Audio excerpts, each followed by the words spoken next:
Hello, everybody, and welcome to Designer Spotlight. It is our special game design centric programming where we uplift and showcase games and designers of color, especially those who are of marginalized identities. And with that, I and this channel stand against genocide and ethnic cleansing and support all the oppressed peoples of the world struggling against injustice, imperialism, and colonization. Free Congo, free Sudan, and free Palestine. With that statement of action said, hello everyone, I'm Valiant Dorian. I use he, him, his pronouns. I'm a TTRPG AP performer, GM, game designer, and writer, as well as Twitch variety streamer. Who could have guessed you're here on my channel? And you can find me all around the internet at Valiant Dorian or at Otso SpiritBear. Please enjoy that lovely treasure I just set you on.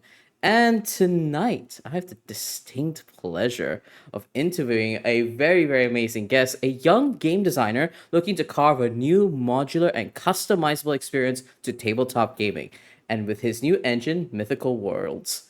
Ethan, please go ahead and introduce yourself.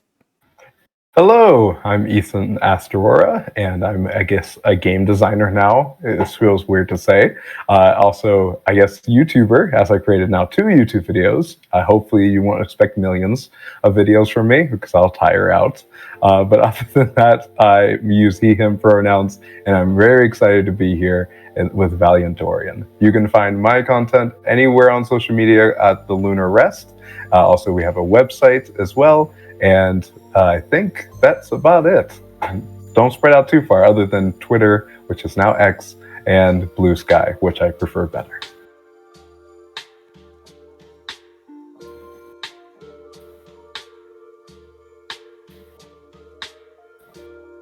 Oh, Dorian, I don't think I can hear you anymore. I don't know what happened. Did I unplug something? I don't think so. Let me check. I had my mic muted. It's not your fault. Oh, okay. It's There we just go. me. It's just me. I'm the problem the whole time. I'm so That's the sorry, game show. everybody. Classic. Well, I'm so excited to be interviewing you, Ethan. And before we get right into it, let's talk about Mythical Worlds. Folks, Mythical Worlds is, as I said before, a modular game engine designed to create a customized TTRPG experience across player experience levels and desired playstyles. And well, if you want to check out more on Mythical Worlds, use !mythical to go and find that information in chat. Now, if you are enjoying today's Designer Spotlight, please consider donating and leaving us a tip. The funds raised will be distributed between myself, the producer, and our talent and guest designer. Use !donate in chat to support us. And with that, I think we can get into the nice and proper meaty areas of the interview. And welcome everybody to Designer Spotlight. So, before we get into Mythical Worlds, before we get into this very, very ambitious, but I think interesting perspective on tabletop gaming with Mythical Worlds, I'd love to get to know more about you and who you are as a designer and as a person in TTRPGs. So my first question is, how did you get into the TTRPG hobby? Ooh, I feel like it was a trap. You know, many people who play TTRPGs understand how like traps work in dungeons, and that's literally how I felt like it happened. Like I was lured in, and I fell for it, and I didn't notice what I was falling for. So essentially, when I first heard of Dungeons and Dragons, in passing, I thought it was way too nerdy. I was already into anime, the superheroes and all that. I was like, I can't cross the line into 100% nerd. Cannot do that. I can't. I'll like not be able to deny all the nerdy like jokes in high school. The allegations if I cross the final threshold.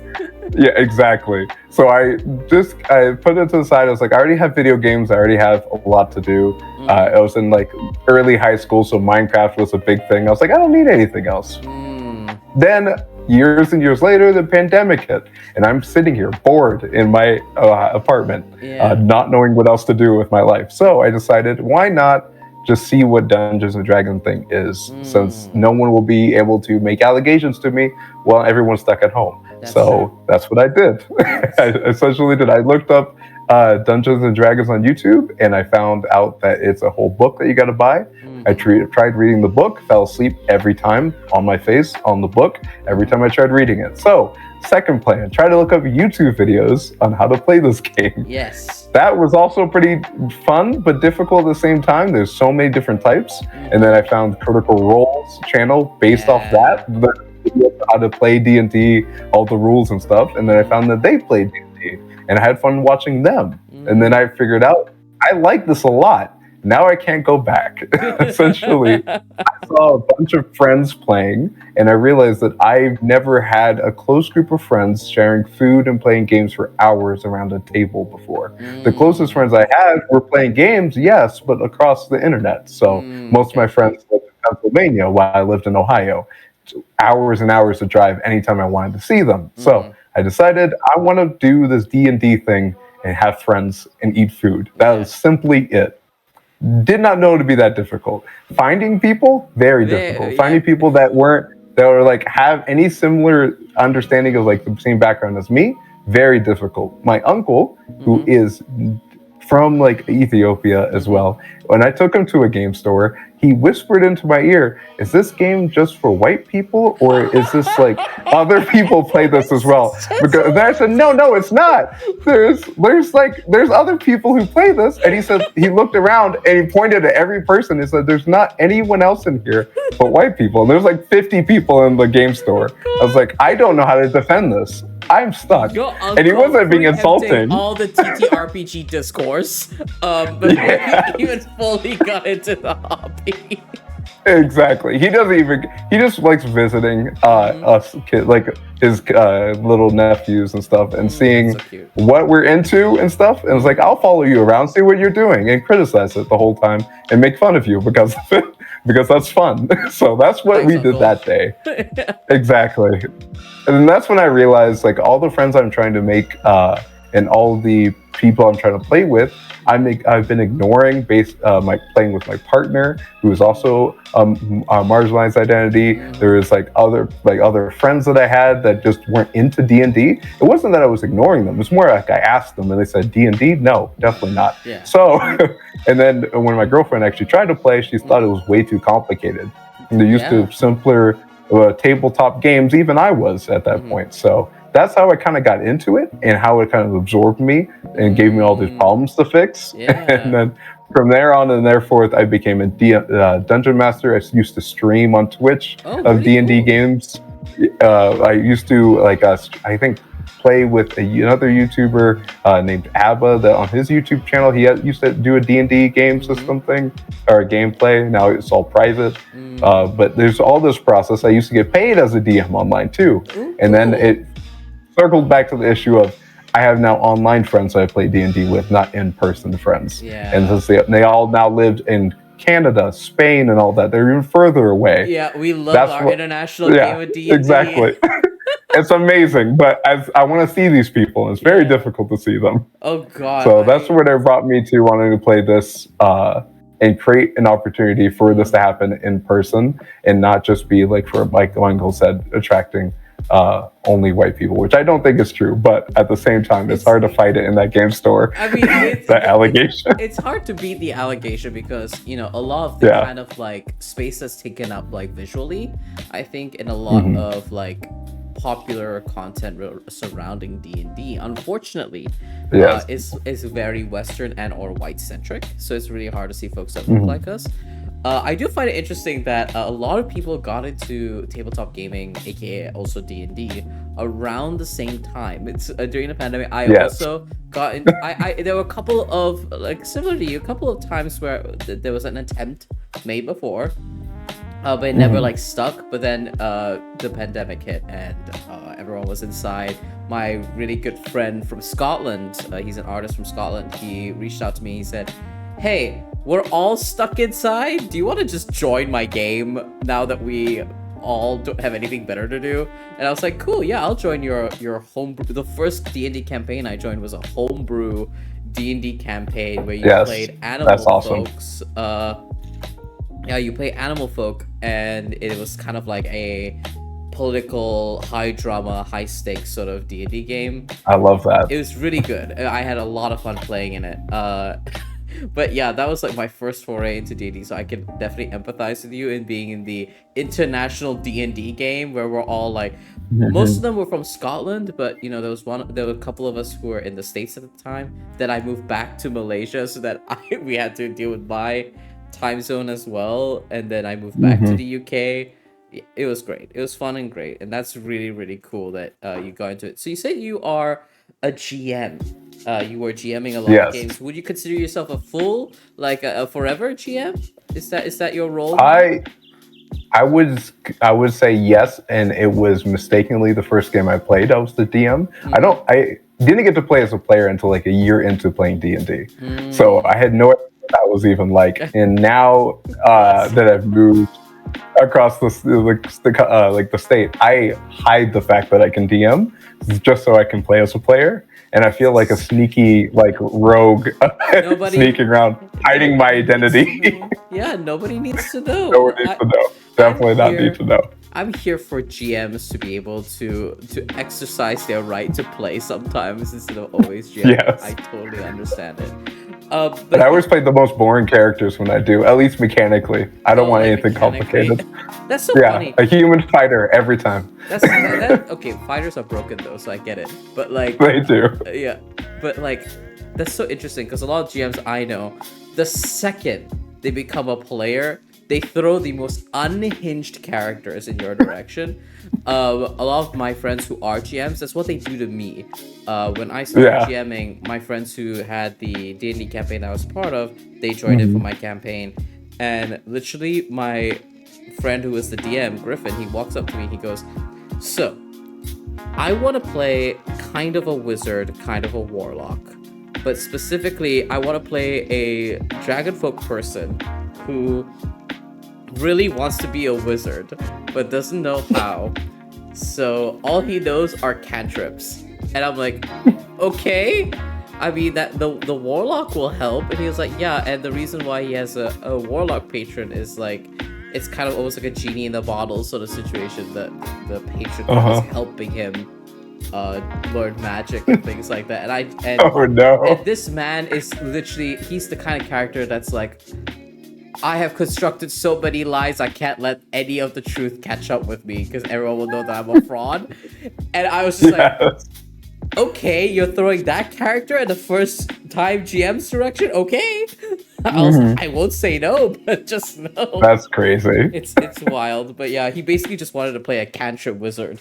And he was crafting a cantrip wizard subclass. It was wild. Custom subclass immediately. I was like, wow, okay, thanks. But yeah, that's so. It's always very cool to learn about how folks get into the TTRPG hobby, things that capture them specifically. I want to talk about, you already kind of mentioned this, about how you started playing, you started GMing, and then you begun seeing some of the shortcomings in some of the systems that you were playing. Yeah. Is that how you got into game design? How did you get into game design? 100%. By mistake, also, another trap. So this is trap level 2. So we're following this order, it makes sense. I'm like walking in the dungeon, I fall through the trap door, and now 50 feet down, there's another trap door that just opened. So we're going deeper. Essentially, what took me into game design was little by little, just tiny things I wanted to fix and improve, of course, like how almost every game designer works. So I saw some things, I was like, oh, this is too complicated for these players to like have to try to understand. Why does that have to be that way? Why don't I just like fix it up real quick and make it easier for them? Or, whoa, there's no like mechanical answer to this kind of thing I want to do, so now I gotta go look up someone else's solution. Now I have homebrew rules. Now I'm trying to limit the homebrew rules so there's not too many new rules for new players to learn. And then it got bigger and more complex. And then I got into like game design. I started going to game design from when I was like 12 or 13. I used to heavily mod and create mods for Minecraft. So that started inking out as well. Of like, okay, how can we make a really cool boss battle from like that's similar to Shovel Knight? Now. Yeah. I read through your game, and now you're telling me this, and I'm like, that's where that comes from. I see. I do like to say though, as I've gotten older, I've gotten dumber. As a kid, I was way smarter in ways that doesn't make any sense. Please like there's a YouTube video of when I went to visit my Pennsylvania friends for the first time a couple of years ago. We've known each other since we were 12. they filmed. They used to like record them the Minecraft plays that we were doing, and they recorded me hiding away in a tower using like chickens, lighting them on fire, trapping them in glass cages, and somehow I made fire, an item fire that you can hold in your hand, and then it turned immediately into chainmail. So I made chainmail in survival. I don't know how I did it. There's YouTube videos of me doing it. I don't know how I did it when I was 12. That doesn't make any mathematical sense in the game. There's no way to do that. But as I got older, I feel like I've started to look back on my previous accomplishments, especially when I was a kid, and be completely bewildered in how I ever figured that out. Yeah. So now I'm just like fighting before I get older, before I get used to all the different ways people have done things, and thinking outside of the box definitely becomes easier with age, I feel like. No, that I totally relate to that. I think I was talking to a designer previously about like, the boundless creativity you feel, and also like just sheer. I think it was Aaron Lim who I was talking to. We were talking about like the boundless creativity of being a child, and the sheer audacity that you have as a child, that you can do it. Why can't you? You know, exactly. And because he I think he made like a modular rule to Magic the Gathering or something like that, and he was like, I can do that because what's stopping me, audacious child, from accomplishing this? I have so many ideas, and I totally empathize with that. I think back on a lot of the stories I used to write as a kid, and I'm like, wow, I wish I remembered more of the premise, because I think the premise sounded really cool, and maybe now with my adult brain, I can make it into something the execution. Right? Exactly. That's definitely true. It's just like, maybe now I can make it better, but I don't remember enough of like what I was planning to do that. So that totally makes sense. So that's how you got into gaming, is how you kind of wanted to like fix a lot of the problems. Exactly. Did you find this daunting when you first started? Like, did you start immediately with Mythical Worlds, or was there like smaller things you were doing leading up to Mythical Worlds? That's a good question. I feel like the small things I was doing was usually just world building, things that I would do to make the players feel more unique in this certain campaign. So it first started off with making a bunch of new races to play that seem more thematic and a deeper history and connection to the story for players to explore with different attributes and stuff like that. Then that kind of rolled itself into different, not classes and not subclasses, because there's plenty of those. I wanted to add something new on top of that. So this aspect of when you play video games, you get an attribute that grows with you. Maybe like in Borderlands, the Borderlands game series is like this key like action skill that you can use, and it gets stronger as you level up. I wanted to give something like that to players. So, and the first time I implemented that was in a campaign where all the players kind of didn't know what they wanted to do, but they all had weirdly backstories that do with death. So I had them meet Death, who had died, basically becoming like a dumb, funny, comedic skeleton. And when they followed him and to his like actual temple that he doesn't know is the temple for Death himself, for the skeleton, they came across 4 pillars, and each of them got an ability based off ancient guardians of Death. So one became the guardian of Death, which has like a I guess in a lot newer Ttrpgs, this ability is I don't remember what it's called off the top of my head. Taunt is what I mean. Taunt ability to help protect his allies. The monk got these like soul beads. Every time she killed an opponent, she'd be able to cash those in for extra damage and to modify her spells. So kind of like a sorcerer kind of aspect to it. And then the wizard got the necromancer thing, of course, to be able to, my take on necromancer, to have a horde of skeletons with you, but actually mechanically be manageable rather than D&D's version. So that's how it escalated. And it went up from there, and then became, when the OGL thing happened, everyone else was creating these game systems, and I was reviewing them. I was like, I'm excited. Critical Role is creating one. MCDM is creating one. Even DC20, I think the Dungeon Coach was creating one. Is creating one as well. I was following all these people creating theirs, and then I just started to see what they were making, and I felt like it wasn't what I expected. I expected a lot more, I guess, from it. And I saw so many opportunities to make something better. I told myself, okay, let me make a game system. And somehow, if it's better or good at great ideas, maybe one of these people will steal my ideas before it becomes a thing. And then I don't have to put in the rest of the work. Hopefully that's the thing. And then here we are since May. And heard someone go, I really hope someone takes this idea and I really was hoping for it. Exactly. I was hoping for it. I'll start it because I must, but I hope someone takes it away from me. That's so deeply funny to me. I really just wanted to have it. That's all I wanted. I don't care if I make it or someone else made it. I just wanted to play it. That's the game design gateway, because I can empathize with that, because when I started off in Ttrpg AP spaces as an actual play performer. I was more interested in the performer side. I did want to like GM more in the performance side, and I remember I'm part of Utopia. I'm not sure if you're part of the Discord server. If not, I need to make sure you do. It's a great place to meet other folks of color who are in the TTRPG space, and we all like help each other out. And I remember hopping onto a co-working call, and as I'm like hanging out with some of these really cool folks that I respect in the space, one of them, Candy, hypes up and is just like, so Val, when can I expect a game from you? And I'm like, me?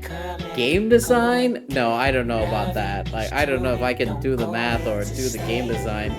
And she's just like, okay, sure thing. And then I think about a year and a half later, I'm like, I'm making my first ever game. It's called The Beast Within. I'm sorry. I have an acknowledgement in my book where I say all of you need to thank one person, and it's this person who said, I really think you should be game designing. Yep. And honestly, homebrew stuff and making stuff that you want to have in a game is the gateway to getting fully into game design. And in that kind of like realm of like game design, what do you think is an Ethan core game? Ooh, I've been thinking about this a lot, and it's tough because I feel like there's so many to choose from. But you can pick several. Definitely. Okay, well, we're gonna be here for forever if we do that. So let me dwindle it down real quick. I think the one aspect that makes it an Ethan core game is as much immersion as possible. Gotcha. A lot of game systems have mechanics that are really cool, and they have great immersion as it is. But I don't know what it is with me. I try to make every mechanic an in-game lore reason.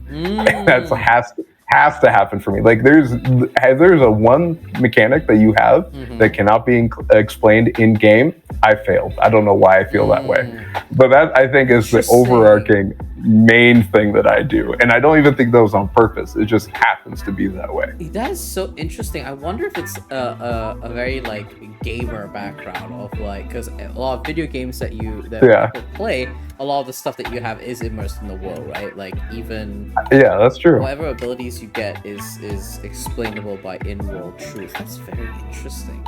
I feel like even more so than games, my watching of anime has done that to me even more, because there's no mechanics for you to interact with, but there is like abilities and stuff that the characters use in the anime, and there has to be an in-game or in-world reason for everything, because there's no way you can interact with it outside of it, I guess. If that makes sense.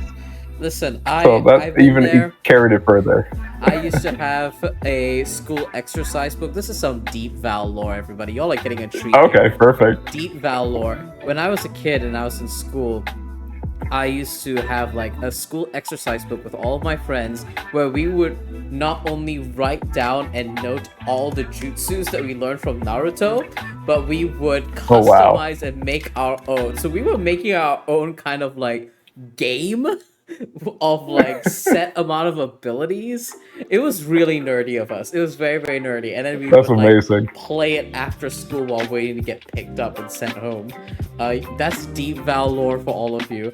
That's amazing. I want to play that game. Do you still have like how it It's works? somewhere. It's somewhere. I know that it exists somewhere. So I'm gonna have to go and look for it. But yeah, so the immersion is so interesting. I'm going to recommend a game to you. I wonder what you think of it. It's called Invisible Sun by Monty Cook Games. Ooh, I haven't heard of that one actually. It's not as crunchy.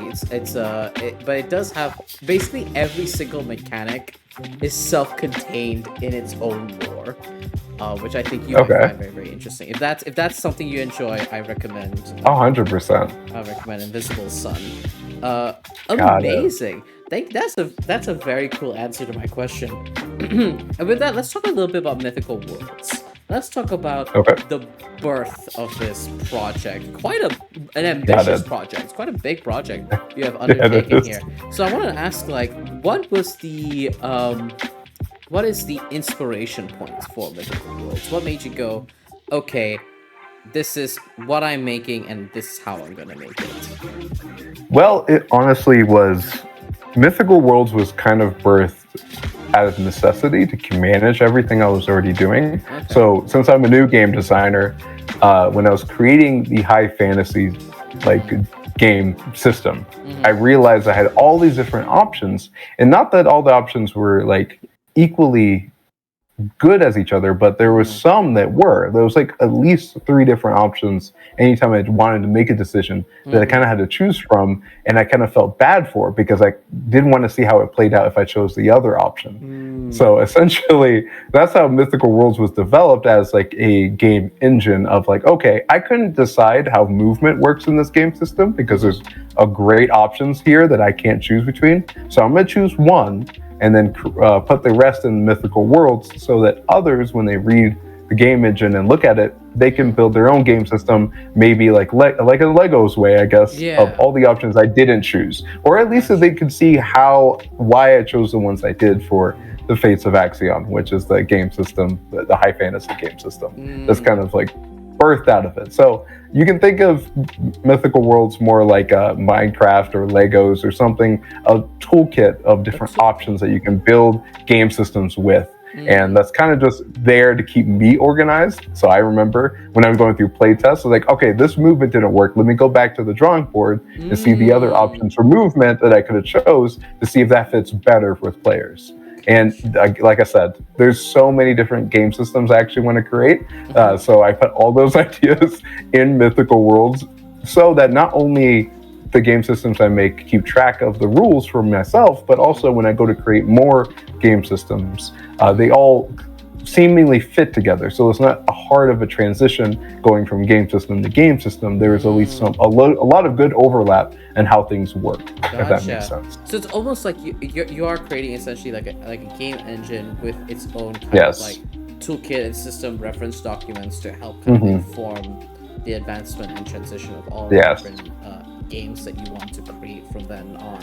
Which is very interesting because that's so interesting. You called it a toolkit, and when I was reading it, I was like, "Oh, this is a very modular sort of gaming experience that you're trying to create here." And I want to ask you, why a modular experience? Why has your mind as a game designer gone, "This is what I want to make. I want to make a toolkit, and I want to make a game engine that's modular for players"?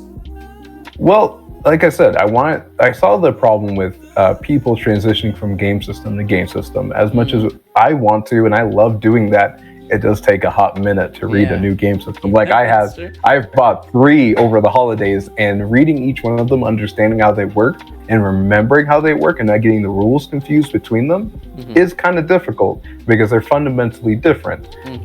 I'm trying to solve. Mythical Worlds is really honestly trying to solve 3 main problems. The first main problem is that can I make game systems that are easy to transition from for people that want to play them? 2, can I make a game engine or toolkit for other people to easily make game systems for themselves, so they don't have to start up scratch like I had to. They actually have a foundation, understanding, and explanation for why games use this mechanics instead of this mechanic. So you can choose between the two, Yeah. how you want to play, how you want to make your own game systems. And there comes the third aspect, which is other people creating game systems from Mythical Worlds will easily fit with each other and mine. So we can easily have people explore game systems that are different from the ones that they're used to without it being like a huge hurdle to overcome of learning a new one. There's actually some like crossover there. That basically accessibility is the number one problem I'm trying to solve. Yeah. In all of this. I was about to bring that up. Like that, there's a huge focus on like accessibility. It seems like, and I wanted to kind of like really like hone in on that because a lot of, like you said, there are tons of games, tons of systems, tons of engines here in the TTRPG space, and a lot of this can be really. Like, that's one of the main reasons a lot of like D&D players don't branch out, right? It's because they're like, well, I already know this hyper-specific system and this hyper-specific way of playing this game, and I'm having a fun time playing this already. What is the initiative here to kind of like branch out? And even for new players who look at a D&D character sheet and go, yikes, that's a lot of space for a lot of numbers. Lowering the barrier of entry for them is 100%. It's very, very interesting, and it's something that I empathize with that a lot because that's something I'm trying to do with my game system of like reducing the barrier of entry, make character creation simple, making reading rules easier, and things like that. But yeah, that's also another interesting thing you have in your game engine is the fact that you have an experience for. Well, so far your intended experience for different types of gamers. Essentially, you have something for beginners, you have stuff for folks with intermediate experience, and then you have a system for folks who, we want to customize our very, very specific experience. And as a game designer, I've got to know, how's your brain doing trying to kind of it's dead. It's gone. It's split into 5 different people, and we're all arguing at the same time. Oh my God. With each other. Yeah, because I was just like, this is a large project, and like creating a modular experience is in of itself a very specific thing that you're trying to achieve. But it's quite large. It's such a large workload from like the planning phase. So how did your planning phase look like for the Mythical Worlds? See, that was difficult because mainly, I guess, give a little bit more explanation. Like to understanding how to differentiate what I was just talking about in the modularity. When I went to teach my girlfriend, like I mentioned earlier, how to play D&D, very hard to introduce her into D&D. But I also noticed I knew D&D rules so well that I felt bored with them, and I was constantly trying to homebrew to keep my excitement up. That's what birthed this modularity out of here, because honestly, the barrier to entry was too high, and the exit door was way too close to the entry door somehow. So it's like climbing a mountain to get to inside D&D's castle, and then the castle is like one of those cowboy Midwest, the Midwest like cardboard places where you walk through the front door, and like now it's gone. You're done. Yeah, the salon doors. Yeah. Once you get D&D, or even past that, you know, like the fake towns where just the front panel of the building is there, and there's no actual building behind it. That's what it feels like, because once you get to know D&D, you're done. That's pretty much go homebrew if you want more excitement. I wanted to solve both of those problems. So, but I also know in game design, there's this ever increasing issue where games don't explain the basic movements and stuff to new players because people hate tutorials. But then people like my girlfriend who don't really play video games completely lost because even movement isn't being explained.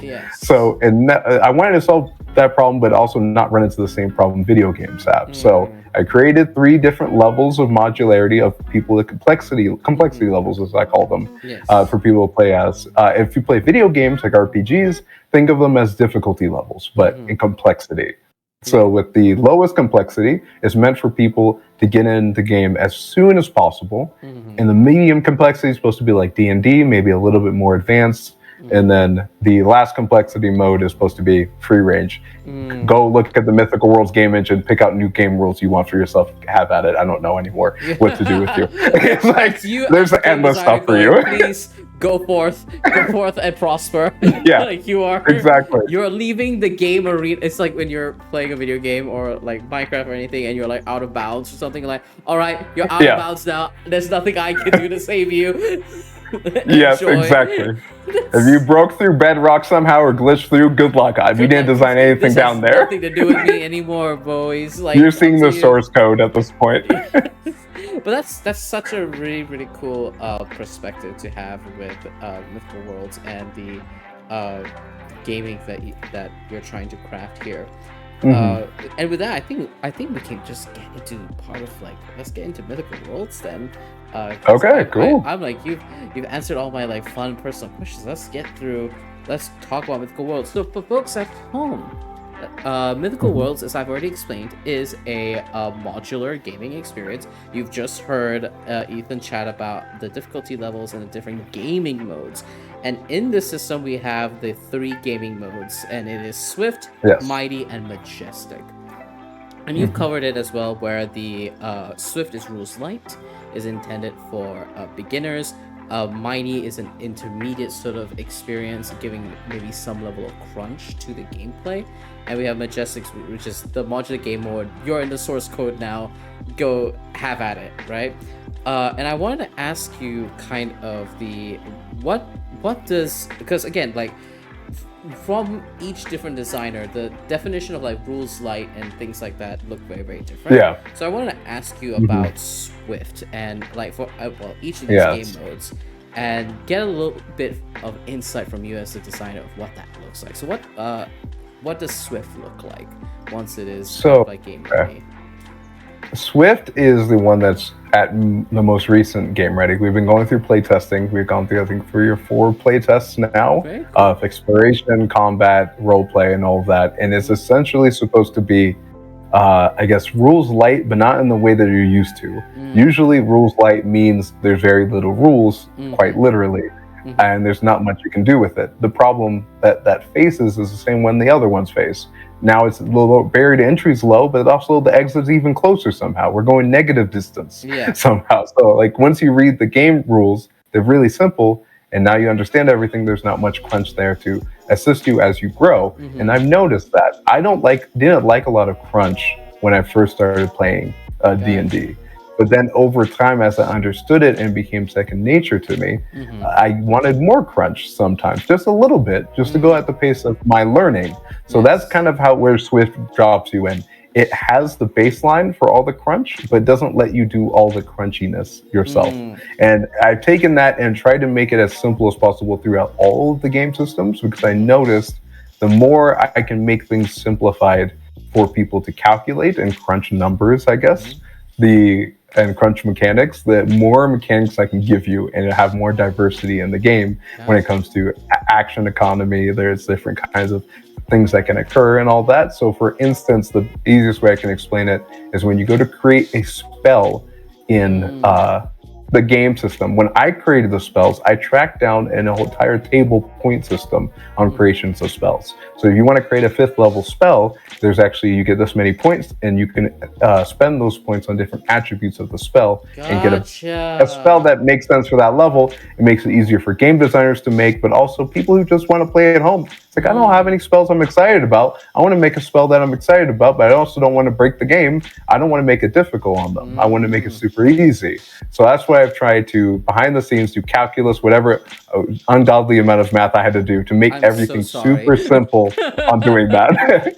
No one tells you how much math you're doing in game design. No one tells you that. No one tells you that. Until you and then I guess exactly. But then Swift Worlds, I also wanted to make it quick to get into, and not like, but also not make people feel like they're dumb for playing Swift mode. Because I don't think you mentioned this, but when you play Fates of Axion, the first game system, when you're playing these different modes, you can play Swift mode at the same table as a Majestic mode player and same as a Mighty Worlds player, and you all can do the same amount of things. There's nothing that the Mighty Worlds player can do that the Swift player can't do. The Mighty Worlds player has more customization of how many options they have, if that makes sense. So I didn't want to make the Swift player feel dumb, because I know there's a lot of YouTube videos on video games on how they do that with lower difficulty modes and making players feel like they're they're not an actual gamer because they didn't play the high difficulty or hard mode. That's not the case here. You can play Swift mode for the rest of your life, and just because you have a busy life and you want to get into the game quickly. That's okay. That's if that makes sense. Excuse me. That's interesting from a game design perspective of setting a table. Like, so the entire table can consist of people playing at the different modes of difficulty. Gotcha. Understood. And no one will know. No one will understand the difference. Ooh, unless you tell them. That is really, really cool. Because honestly... And that's what broke my brain. That part broke my brain making that happen. But that is such an incredible initiative, because that actually solves multiple problems at once, with the idea of, hey, you can introduce your brand new friends to a game and kind of let them dip their toes in so much into the game, but still kind of have that lovely experience. Because I don't know about you and your gaming experience in TTRPGs and in D&D and stuff like that. Part of the magic for me, I think, was also watching like more experienced players just do their thing and see how into it they get, and how excited and how well they play, and whether that's role play, how they do their spells. Because I remember sitting at my table with a bunch of my friends who were playing D&D. I was playing a paladin because I was like, paladin seems like, hey, I can do all the things I need to do. It's got good roleplay potential. I can fight. I can heal. I should be good. This is foolproof, dummy proof almost. And I remember watching my friend who was playing a transmutation wizard, and the way he like thought of all the different spells and how to use them, and I was like, I didn't know you could use it like that. Interesting. And that was like part of the magic for me. So that is fascinating in order to be able to kind of do that. I know I can't ask you this question without kind of like making you break your brain all over again trying to explain the math and everything and how this would work. But on principle, like on a very, very broad strokes fashion, how were you able to kind of like mitigate and ensure that all these kind of like competing distinct play styles were able to coexist at the table? I guess on principle. I know. I mean, but you mean play styles. You mean the game mode specifically, right? Yeah. The Swift. Okay. Yeah. How I was able to do that was simply just understanding and researching what excites different experience levels of players. So the principle I always try to carry was that I wanted the Swift player to not feel like they were behind, like they could keep up, but maybe not do it so creatively and so so cool in a way that's like so unique. So I guess mechanically what I had to do there, I guess, was make sure that the Swift player had these basic options, that these balanced basic options that they can choose from, that also allowed them to do everything in the game, but with a more straightforward, clear path. So like the some of the classes and abilities, like in the game of the Guardian, you swing your weapon and your class action skill. I guess I don't know if we're going to get into all that. We will. But think of it like the Borderlands. If you ever played Borderlands, or this is like amazing ability that you could use that's unique to your specific character. You swing your sword and it gets imbued with your magical power, and you hit something harder. It's just you're simply hitting something harder with your sword, but that's extremely useful as a damage dealing ability for your party. Even with advanced players at the table, they might have spec'd into more support or more damage dealing in unique scenarios, but you going up to the boss and hitting them really hard, you're still doing a good amount of damage. So these basic options are very clear and simple, but really effective. That's what I wanted to do. But when you got to the higher levels of complexity, they offer a lot more flexibility in what you want to do. For instance, in video games, so there's this ability to rocket jump. There isn't rocket jumping in fantasy, obviously, but there's something similar to that for one of the more advanced classes. There should be. There should be. So there's essentially a class that functions like that entire, gameplay style. If that's your gameplay style, you like rocket jumping, you like using grappling hooks and stuff like that. There is a whole class specifically centered around that. Mm, 100% cool vertical mobility for that character, for that class, and that's a higher level of complexity that the simpler Swift players just it would be too hard to understand, as you gotcha. now have to understand vertical movement on a 2D Mm-hmm. grid, and that might be a little bit too much. It is still very simple. If you ever play D&D, you could Mm-hmm. understand it pretty well. But if you've never played TTRPGs before, I wanted to make sure that there was simplicity in that aspect. And I guess in the classes, it kind of makes sense. I don't know if you want to get into the We, classes we, and how that we will breakdown definitely works. we There's will just so much. definitely There's too in. much to get into. I don't know where you want to take it. No worries, I got you. We probably won't do like super deep dives, but we will definitely be like I talking hope about not. how the like. But I did want to. The reason why I asked that question is just to give like the audience a visual of Yeah, that makes sense. how that sort of game can exist and can function, because that is so Yeah. fascinating to me, especially the idea of like, Hmm. hey, we are all playing different game modes and we can all have fun together. And that now that I understand that the essentially what you've done is you're giving clearer boundaries and clearer choices to folks on the lower difficulty end, but the Hmm. impact of the game is still irregardless of your difficulty. You're not just because they're on a lower difficulty level doesn't mean their skills have been nerfed, right? They're still Yes, potent. of They're course. just clearer, which honestly Yes. I'm this is really cool and really fascinating. I really enjoyed that, and that's amazing. And that's probably how. And you've already explained the combat complexity there, which is the Hmm. next question I was gonna ask, which is very cool, very cool. With that, we're coming up to like around 15 minutes. I do want to make sure we get a break in Okay. here before we Yeah. head off. So before we go ahead and dive into the skill path system, aura, skills, classes, and how they function in Mythical Worlds, folks, I would like to invite you all to get up, stretch, pet your pets, tell them Mr. Valiant Dorian loves them very much, and we'll be back in the next 5 to 10 minutes, and we will do our lovely deep dive into Mythical Worlds and this modular gaming experience. Alrighty, folks, take care. We'll see you in 5 to 10 minutes. Bye. Hello, everybody. Welcome back to Designer Spotlight, where we are talking about Mythical Worlds crafted by the Luna Rest, aka Ethan, who sat here with us today. You can go and check out all of Ethan's stuff over on his socials as well as on his website, the card site. So go ahead and use !designer to go and get those links as well. And as I've mentioned before, we are chatting about Mythical Worlds. It is a modular tabletop gaming experience that Ethan's currently crafting. You should go and check that out. And for more details, go and use Mythical to get links to more information on that. And with all of that, folks, thank you all so much for being here. We're now going to get into our fun little deep dive into the Mythical Worlds proper.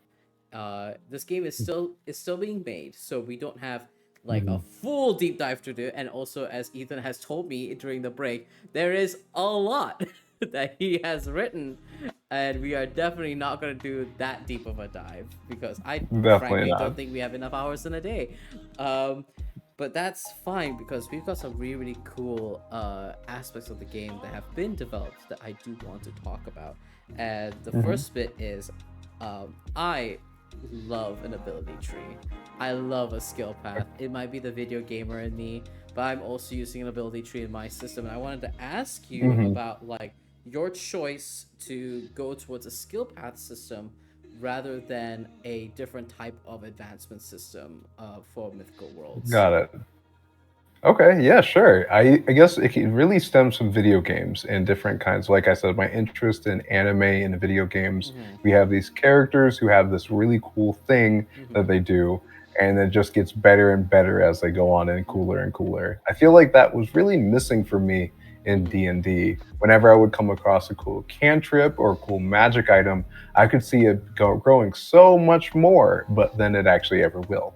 A lot of Mm. cantrips and a lot of magic items sometimes have replacements like there's different like fire there's fire bolt and then there's fireball later on in D&D, but not every spell has that kind of progression Mm-hmm. within it, and it's never just so clear. So I wanted to create a unique, cool, awesome skill, like a super move you could do, Okay. uh, and you can use it in different ways, but I want and customize it as you go on in different ways as well. I wanted it to be customizable. That was Mm-hmm. another key aspect of it.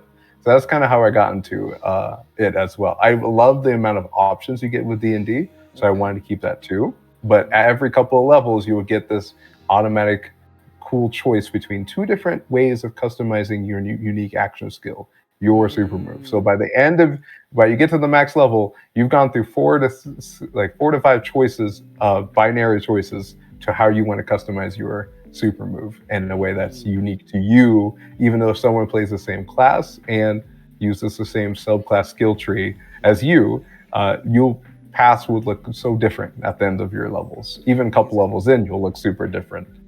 Yeah, that's such an interesting choice, though. So, like the skill path sort of like philosophy here is specifically about like picking a thematic or like a skill that is very much you, and then further customizing it down the line. And I want, does the modularity of the skill path system change between the different difficulty levels of Swift, Mighty, and Majestic? No, it just changes in what skill trees you can access. So like we're in D&D, you have subclasses, but in Mythical Worlds, specifically in the Fates of Axion, with the different game modes, in Swift, you have access to the 4 basic classes from each class group, and each of those classes have, in Swift, just one subclass skill tree you can choose from. And that skill tree gives you the choices, the binary choices as you level up, between how you want to develop that super move. But as you get to the more complex modes, you get the other subclass skill trees. So I guess for an example, the Guardian class has the Warrior subclass skill tree, which is the baseline one, the one you have access in Swift. The super move there is I don't remember exactly off the top of my head what I think it's called Sundering Smite, or Sundering Strike, if I remember it correctly. It allows you to imbue your weapon with your aura, which is the magic system, and do a powerful strike. With the higher levels of complexity, you might have access to the Lunar Knight subclass skill tree, which has a lunar kind of knight kind of like flavor split different kind of flavor and difference. So you get to level up your moves. I think one of the other ones is lightning based skill tree, and that max level isn't hitting something hard with your sword, but calling down a lightning storm on your enemies. So you get it can evolve into a mass, like not AoE but targeted strike kind of effect. And even in dungeons and where you can't see, it kind of electrifies electrons in the air. That's another part of this. Every magic part in this game system has a physics explanation, and I don't know why I did that. So if you go to the highest complexity, you can actually look at the physics behind the magic and how it's supposed to work. Hey Ethan, how would you keep making more work for yourself?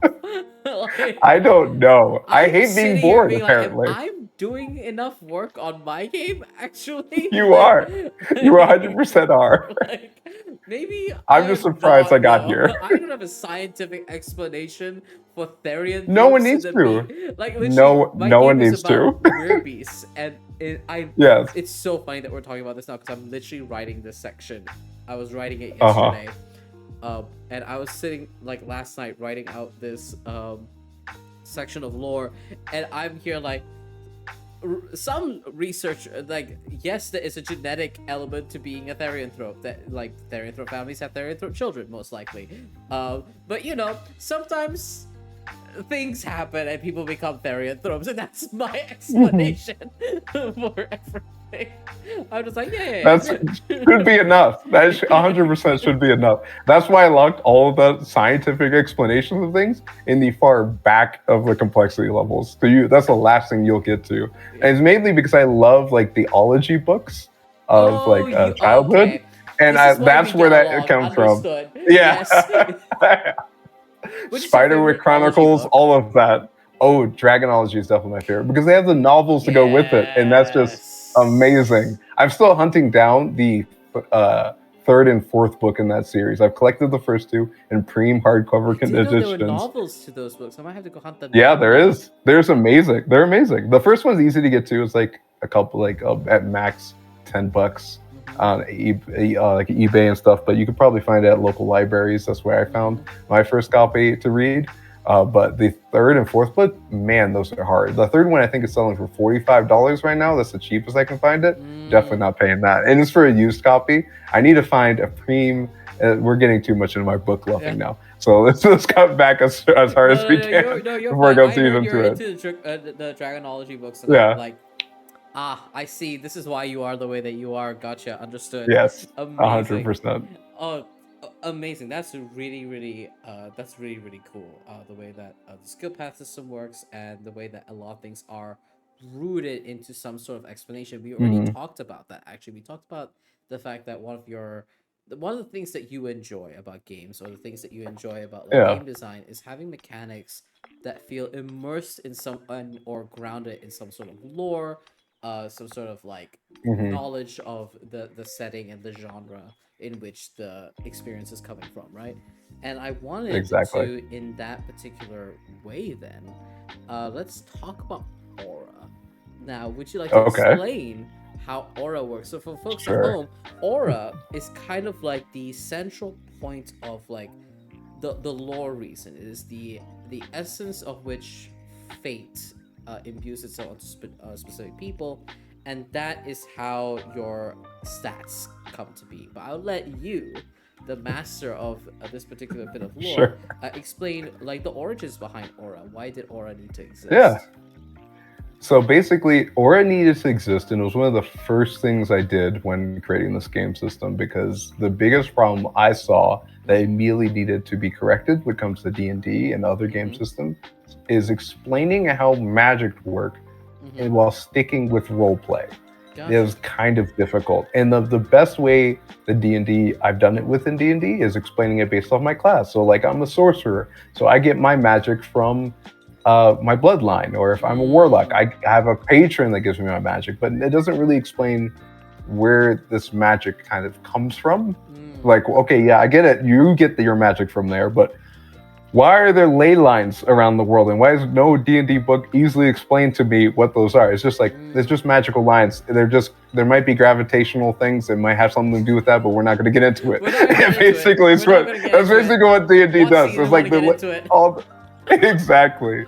So I wanted to explain aura as also a good point in character creation. So aura is a magic system that starts with the your character really wanting something to be different in reality, wanting to change fate. So the explanation that you might see in the preview packet 2, they're not playtest packets because you can't play the game with just the packets. There's a whole different debacle with D&D and their playtest packets that aren't really a full game.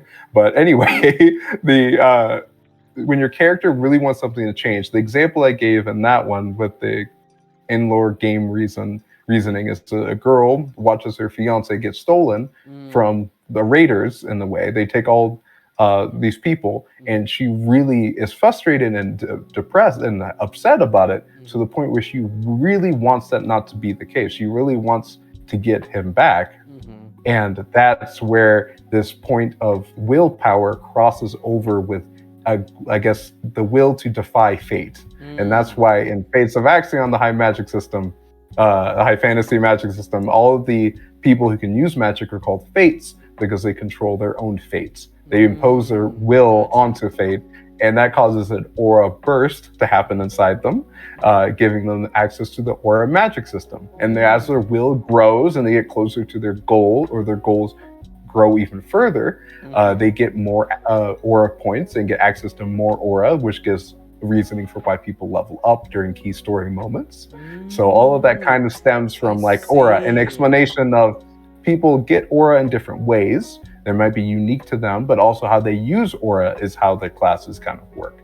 And it's kind of based off what they want to accomplish. So now, instead of having like a warlock who has a patron, and now you have all this magic, and the patron's slowly drip feeding you like magic, you now have access to aura, and as your will to do what the patron kind of wanted you to do and is tricking you into, as they convince you to do it more and more, your magic grows. So it's not them drip feeding it to you, Because of course, if you're an evil patron and then you want this guy, this little human, to do your bidding, you don't want to wait and like drip feed him power. You just want to spark him up with a 12-volt battery or car battery and say, "Go kill the thing I want you to kill." I don't want to wait around here forever. Yeah, that's true. So instead, you see the patron trying to convince and corrupt slowly the player to become the thing they want to by tricking the player to want it themselves, which causes the aura magic system to work. So again, so now when you're explaining in role play with your fellow players why you learn this new ability,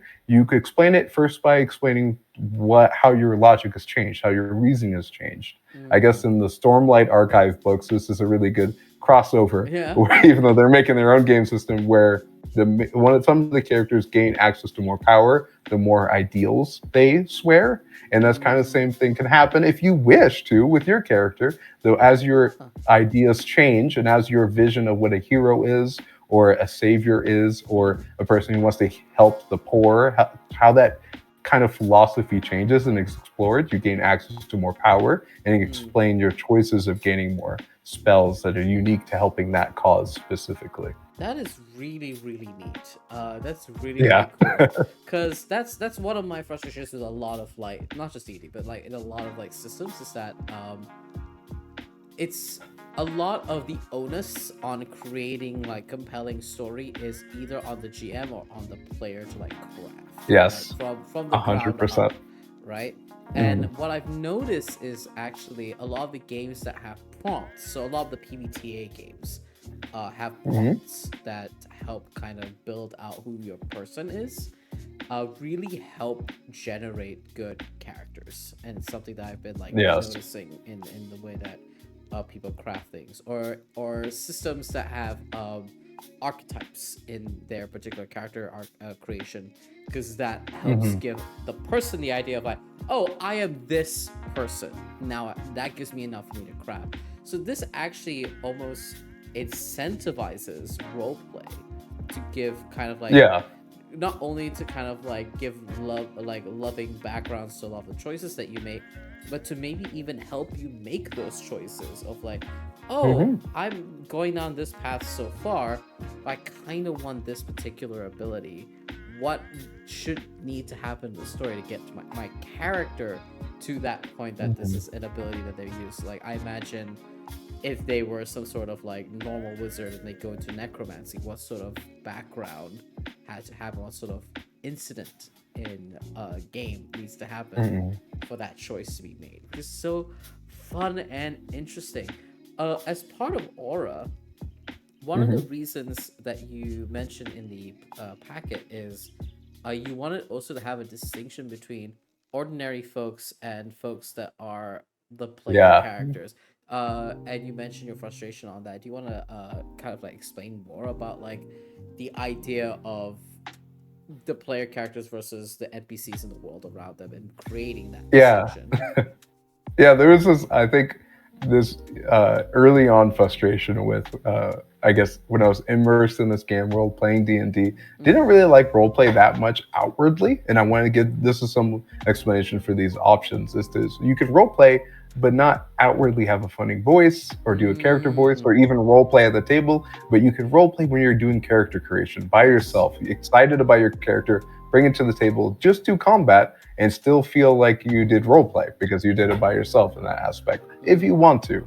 But my frustration between the difference between a normal adventurer, a normal NPC, and an adventurer is that there was no clear distinction on how it makes logical sense. The wizard that is 13 years old, lost his parents, is going on this adventure, somehow learns magic way faster and it outskills an 80-year-old wizard that lived in that tower that's been studying his entire life, abandoning his family just to understand this magical spell. And whoop-de-doo, this little 13-year-old learned Fireball within 2 days, within 48 hours. It doesn't make any logical sense. And if I was an 80-year-old wizard, I would quit immediately because it doesn't make any sense. 13-year-old who's better than me, I quit, I leave. It's like, exactly. It's like designing NASA's rocket and a 12-year-old, I guess, what is the TV show that does like Sheldon being a real person comes in and tells you how you're wrong. And now that when he tells you what to do, you're like, I don't physically know how we can do that. We can't design the systems, what we can do. And he's like, okay, I'll come back in 10 years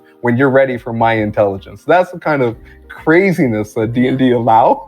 Yep. Because it doesn't make any sense of how fast characters develop and why they develop faster than the NPCs. This way, it makes sense. The willpower of the player characters is what progresses them forward. But also, this other fact of when a player character reaches their goal, the player retires their character and the DM wants to bring them back, like in Critical Role when they brought Bertrand back and he was a lower level. When you lose your will, when you accomplish your goal, you start to lose that magic. You have no reason to use it anymore. So you still might be young. You don't have to be an old character for this to happen to you. You just have to accomplish your goal and have no new goals in front of you to use the aura. Therefore, it starts to leave you as you're not using it. But you can build it back if you wish to. But it has to be a uniquely strong willpower. It has to have a good story moment. And when you're doing, I guess, character creation, there's some. I didn't get into this. It was supposed to be previewed back at like 4 or 5. I don't remember which one it was supposed to be. Okay. But when you're doing character creation, when there's 2 requirements that you must do. There's one where you have to show your character's reaction to the main story element that started the adventure, the one shot, the campaign, or whatever. Whatever happened that started this adventure, what was your character's reaction to it, and why did their strong willpower cause them to go on this adventure?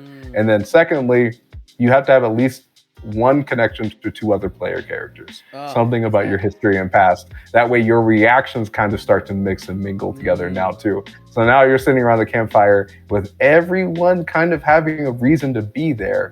And it makes sense, and also connections to at least 2 other people. You might not know everyone there, but at least you know someone who knows someone. So maybe a childhood friend of yours is a prince, and he has a twin sister who's the princess. You don't know anything about her, but you know the prince. And now you're trying to figure out who this person is and what their motivation is to being here. It kind of already presets that all for you up with those requirements. Ooh, if that makes sense. That is really, really cool. That's very, very neat. Oh, I love that. Oh, yes. I do want to say one more thing. Go ahead. Also, another difference of having the normal NPCs different from the player characters in this way is so I can selfishly create a second game system where you're playing the NPCs that have no access to aura, and this is a survival thriller now. Trying to survive in the same world. High fantasy adventure. In the same world. It's like you have the 2 different game systems. The NPCs are still going on adventures, no aura system. They are fighting the dire wolf that the magic player characters used in Fates of Axion. They fought this dire wolf with magic in it. Piece of cake. It's a low tier monster. This is a high dangerous creature to these normal adventurers now. So there's turn this into a dramatical thriller.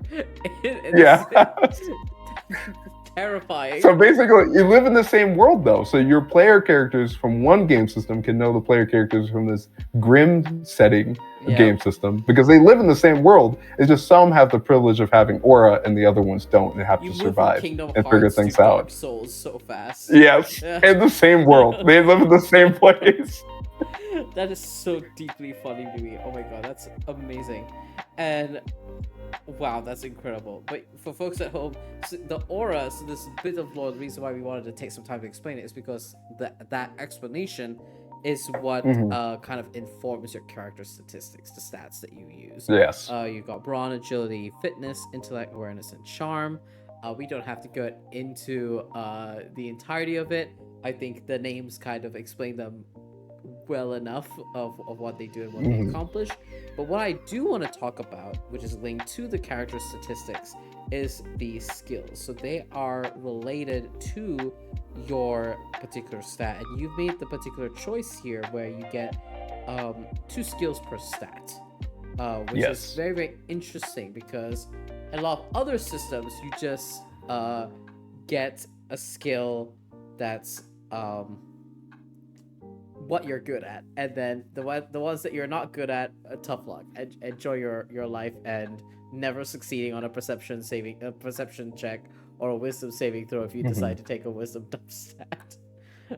So I wanted to ask more about the kind of, we don't have to get into the math of all of it, but the choice to kind of have skills associated with each particular stat. Well, I originally came with getting rid of the proficiency bonus, and that's really there to solve a lot of mathematical problems behind the scenes that most people don't really realize. It's not there for flavor. It's not there for fun. No one really cares about the proficiency bonus, but it does make the math easier. And like you said earlier, a lot of the pressure when it comes to D&D and character creation and stuff like that is put on either the DM or the GM or the player. Everything about this game system, I wanted to rid as much difficulty and work on the GM and player and just put it on the designer, which is me.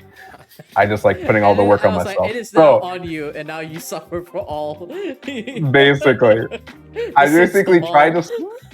Essentially, so basically, by removing the proficiency bonus, I had to I made everything mathematically harder for myself, trying to make everything balanced, I guess, in that way, in not the traditional way of balance, but the game design way of balancing, and how the skills work with I guess, how you were talking about. There's 2 skills per attribute, I would say.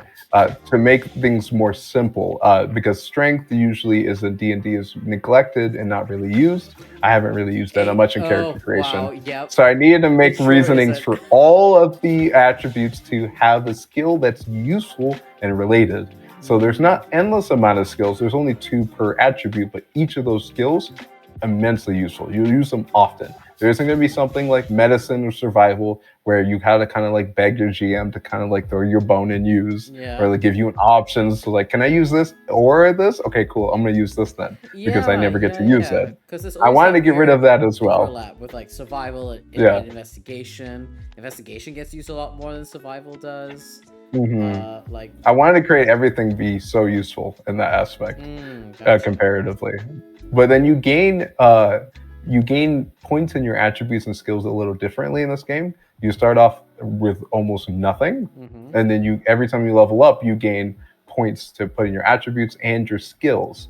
That way you can grow your skills for your role-playing exploration, and while your attributes still stay, they grow 1 point. I think you get 1 point every time you level up to put in an attribute. That automatically puts your skills up, but then you get additional points to customize where you want to put your skill points in. So therefore, you can be good at the strength or the brawn skills without having a lot of points in brawn if you don't wish to. And to circumvent all of that, you kind of have the access to fate dice, which are kind of like luck dice, but way more crazily advanced for no reason. Where every time you fail a skill roll, you get a fate dice, which is a D6 for accessibility reasons. If I want families to play, can't say go get out nice D4s that don't stub your toe and cause you to go to the hospital. That is so funny that you say that, like for accessibility reasons. And then I'm over here being like, D12 dice system, let's go. Well, you got to know your audience. I'm trying to make my family play this, and they don't care about TTRPGs. They like Yahtzee, so they have Yahtzee D6s around the house. Yahtzee and Monopoly is all the games they like to play.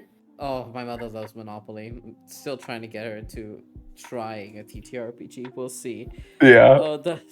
In any case, that is very, very cool, and that's a very interesting choice to also make with the aura stats to also customize the experience of how your character feels in the statistics department as well. Exactly. Because a lot of the times, especially in like games like D&D, like Pathfinder, there's always kind of like the joke, the meme of like, oh yeah, the intelligence dump stat, or like the wisdom dump stat, or if you are heinous like some of my friends, the constitution dump stat, and I have to sit there and be like, please don't do this to me. Please, you are my friend Griffin. In my second campaign that I ran for him, walked up to me, full confidence. I want to play a fighter with negative constitution, and I just looked at him and I said, why? And he made a specific let me tell you why this is bad, because he made a specific subclass for this particular character, where it's kind of like a soul siphoning blade that he wields. So basically the subclass is every time he can choose to siphon off health to fuel attacks. And I looked at him and I'm like, you cannot be the one tank in this goddamn game, have a soul/life siphoning ability subclass, and have negative constitution. Do you want me to die in balancing the combat. like, Exactly. have mercy on your poor GM, please. And I think that's like really fun because players can decide to kind of like make a more balanced character, it sounds like, with this particular system. And if they want to make something heinous, they can really like go all out in making something heinous, 100%. which is Yeah, you can put all points into brawn and into demolition skill and just start breaking down the combat map and breaking through walls all you want. At that point it's out of your hands. But yeah, that's really cool. I know I don't have like a full thing on all the class groupings, but do you want to let us know about how class works in this game, in this system? Yes. Okay, so there's 4 class groups, and in Swift mode, or the Swift complexity mode, you have access to what I call the premier class of each of those class groups. They're kind of like the poster child of those class groups, and they share the same name as the class groups. So that's easy to follow. The Guardian class group is all about martial combat and martial technique. You have your there's other classes in each of these class groups as well when you get to the higher complexity, totaling a total of 16 different class options in the initial game, with 4 more already being kind of developed in the background that are even more complex, that will break your brain if you're not used to it, basically. But essentially, the Guardian class group is all about martial prowess. You have the Guardian, which is like your fighter equivalent. Then you have your Berserker, which is your kind of like barbarian equivalent, but you can use any emotion, not just rage. Well, you don't have to get into that. And then you have your tactician kind of class. We don't have to get into that. The tactician class, which you have to use as like charges. And you can use those charges in different ways. And then the last class, which is a specialist, which is kind of like the rogue, kind of more like a ninja, as a very reactionary martial class. And then each of the other 3 class groups, the mage class group, the devout class group, and the one that's still flexing with this name, it depends on how badly copyright issues are, druid/sage class group. I like sage, but my girlfriend loves the name Druid class group instead because it seems more synonymous. Don't know if that's copyrightable or not. If I'll get sued by D&D. I don't think so. I'm pretty sure it's not. So we might just call it. So it might just be Guardian, Mage, Devouts, and Sages. Or I'm used to saying Sage. Devouts and Druids class groups. Because there are and each of those are different. Druids that exist that that are not owned by Hasbro because yes, they are real, real people. Exactly. There's those class groups, and each of the premier classes have the same name as the class group, are in Swift mode, and then you have access to 2 more when you go to Mighty mode, and the Majestic you get access to those most complex ones there. We're still playtesting with that currently. You might get access to all of them by the second complexity mode. We're still trying to see if they're too complex, whilst trying to serve those gameplay styles. Gotcha. Yeah. That's so interesting. So basically, for the Swift modes, for like the Swift players, they're basically getting like the best of the best. Like they get the, not necessarily best of the best, but like the most straightforward. Said, the most straightforward, like the poster child, like poster abilities of these particular classes. Gotcha. That makes a lot of sense. They kind of just get like, there's a phrase that's escaping my mind, but like the best hits, basically, of what this class should accomplish. That's really the most straightforward best hits is really clear, and especially I didn't want to make them too basic either. I wanted them to make a lot of options there with those premier classes as well. So you'll get, when you get to the higher complexity modes, you get access to more subclass skill trees that the Swift players didn't get access to kind of turn the Guardian into a lot more customizable, so it doesn't fall behind and power creep when you get to the other classes in that class group. I see. So you still can customize a lot, and the Guardian becomes super different if you customize them with some of these subclass skill trees. Ooh, that's really neat. That's really cool.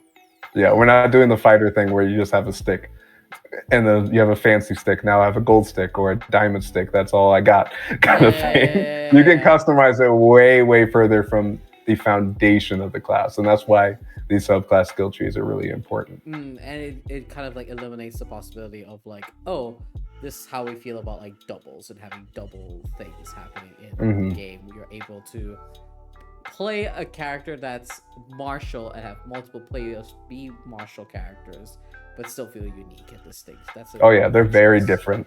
Yeah, that's wonderful. I love hearing that because sometimes people like multi-class and things like that. And it's like, all right, we kind of do the same thing now, which is feels weird in combat where we're like, all right, I go up and I hit, and I'm like, oh, it's now my turn. I also go up and I also hit.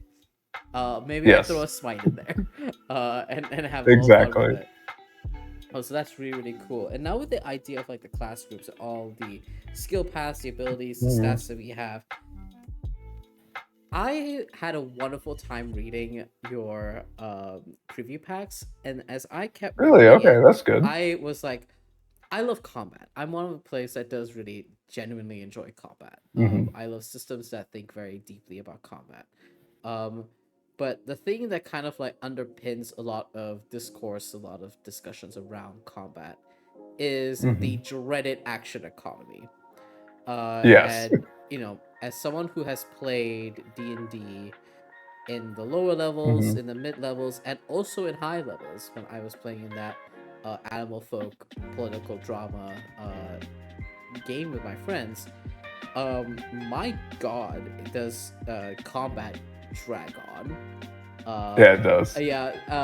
For folks at home who are not regulars to my channel, you've heard me say this on story times for the regulars often enough. At one point in our D&D games, we would start our session into combat, and our sessions usually run for like 6 hours with a break in between. That full 6 hours can be all combat sometimes, or even 75% of it is all combat. And let me tell you, that is, at some point your brain dies throughout the experience of combat, and you just go, huh? Yeah, my turn. Oh, you're there now? Great. I hope I smack him. We need this to end. Like, I just do a big whack. And you have an interesting take on action economy, using a very interesting system. For those of y'all who might have been a child at some point, you might have remembered those lovely little toys we used to have where you input certain shaped objects into a specific shaped hole, into like a tub or a cylindrical bottle, which is what I had growing up. And you've done something similar over here. Yeah. Where I turned that into the action economy, basically. Yeah, so your actions are kind of representative of specific shapes that fit into a particular grid that will determine what you can do on a turn. Please explain to me the inspiration behind that. How did you come up with that? Okay, so let me start off by saying I have a rule for myself. In creating this game system, of course, everyone else has been creating amazing game systems this year, from Critical Role to Darrington Press, I guess is their publishing company, MCDM, the Dungeon Coach. Everyone else is creating amazing game systems. Every time I think of a good idea, if somehow, some way it feels uncomfortably similar to someone else's idea, I have to one-up it for myself, just for the sake of feeling comfortable in that I didn't, like, I'm not creating something that's very similar to something someone else is doing. And plus, if I don't create something better, then there's no point in me creating anything. I should just go play their system. So I essentially tried to solve more and more problems every time I came across. So this action economy was kind of inspired by just watching this TikTok video where it was like causing someone PTSD. It was like the cylinder goes into the square hole. The diamond goes into the square hole. Like, everything went into the square hole. That honestly is just a practice of bad making me laugh. Yeah, for sure. Exactly. So that's what I was thinking. That's what it inspired to me, is like, wait a second. If I'm explaining action economy, I need to improve making it actually thrilling and fast-paced, even at higher levels. You already understand how much a slog it is at higher levels, or even at mid levels of a long combat. You start it and it goes on for 6 hours for some reason. when I first introduced my girlfriend to D&D, we were playing level 1, and she was saying this was too much of a slog. Do you understand literally how big of a problem that's going to be if it's at the problem level 1? That's too much of a slog then? So I knew I had to solve something, and I just couldn't figure out after YouTube video after YouTube video how to speed up combat. This has been a big thing, but I don't feel like any of them solved it. Like, they sped up combat, I will say, definitely, but it still was a slog. It still was slow. Pathfinder didn't give me that answer either with their action points. It did make it faster, but still slower at higher levels. I needed to make sure that the game was fast-paced equally from the beginning of the game to the end of the game at higher levels. And that was super difficult until I figured out that rounds and turns are the problem, and those are the ones that are giving me issue. Gotcha. Because every round you have your turn, and you have one chance to do everything you want on your turn outside of just reactions. That was the problem. As you gain more options and abilities, it made you stress out on what you wanted to do on your turn so you can do the maximum effectiveness while sitting there and thinking. And while you're doing that at higher levels with more options, your fellow players are going to get drinks, coffee, talking about something else on their phones. This high level play, you're trying to write an essay every like time it's your turn disassociating. Exactly. So essentially what I did was I started from scratch. I looked up game design for video games and other board games and tried to understand how to make this game faster in combat and fast paced while still leaving you with all those options you have. And that's when I came across the issue that the way I wanted to solve it could never be done with the current action economy. Basically, what I said was, everyone on your turn, you do one thing. You either move, you do an action or a bonus action, or do something like that. Keeping track of if everyone's completed their round of stuff in that round, or their action, their movement, and all that, when you're going around the table like that, so difficult. So I said, I need a way to track all this that makes sense. So I thought action point system is too broad. I don't want to have 4 movements in a turn or in a round, because then you can move across the entire board and be on the other side of the board. There's no problem of distance in like Pathfinder and stuff when you can just, well, not Pathfinder, but it's kind of a problem with Pathfinder. You can move too far, too fast. Gotcha. And it doesn't differentiate slow characters from fast characters. So I thought, okay, I need to color code these action things so what you can do. And it's like, okay, well now I need different options so you can do different ways. And it became these color code circles on top of each other. And I was like, oh yeah, I can just put them in a grid and have the color coded squares in the way. And that's how I got to this, where now every family, I play tested this with my family, my little cousins. It makes completely sense. It's meant for children, so this works perfectly. You take your colored little blocks and you put them in the action economy grid as you take your turn. So you do one move and you physically look down and you fill the grid as the round goes on. Every time it comes around to your turn, you get to do one of those things. And then when your grid is full and everyone's grid's full, the round is over. It's like, oh, everyone's full? Next round. That's how it goes. So that way, no matter how many options you have, you only do one thing every turn. So it keeps it sped up. Gotcha. If that makes sense. So and you're not overcommitting either. Yeah, okay. As well. So theoretically, right, what can happen is that someone can choose to move first, and then someone else takes their turn, like visually, and does another action. The first person realizes, oh, maybe I should go and I just got an idea. I can go and support them in this, and then they can spend their action. So it becomes this kind of like more dynamic round where the round ends when everyone's stuff has been filled. Yes, exactly. Very cool. Interesting. And then on top of that, we've kind of kept it at Mighty Worlds level, but now it's passed down into Swift Worlds, now that it's simple enough. Every time you get hit with, someone attacks you with an attack, you move 1 square.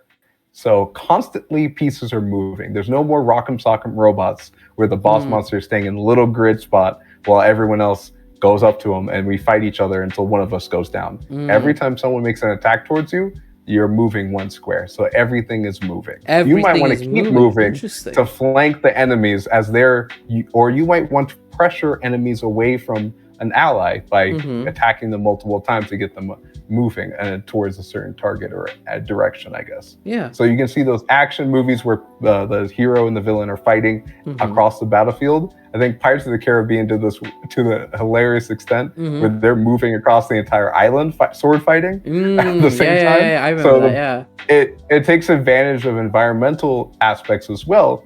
When you're fighting with swords here, but now you're fighting near the lava pit, you can kick them now, essentially. And you can plan for that as you're fighting them, as other enemies are also moving, fighting your allies across the board as well. Everything's moving at all times. You only take one action per turn.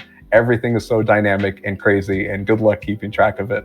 And that's where the skill aspect of combat comes in, where you grow your skill and be able to manage the combat things as you play the game. So I wanted to have an skill part to it as well.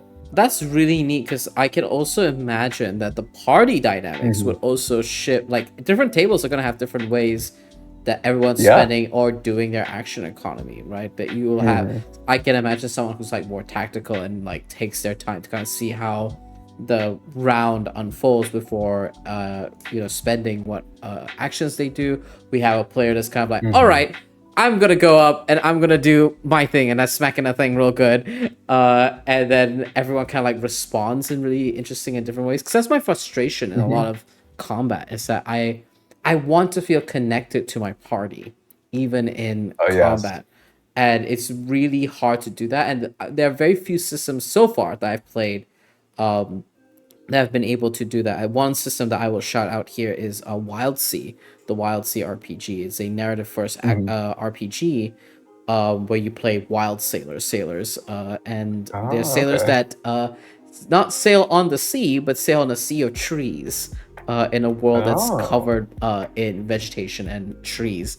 And they use a focus system that helps you kind of like pan focus and give folks one thing to do, which is it's a fun way to feel more like action movie like with your party members, because you get to shift focus. And this is it's very, very cool.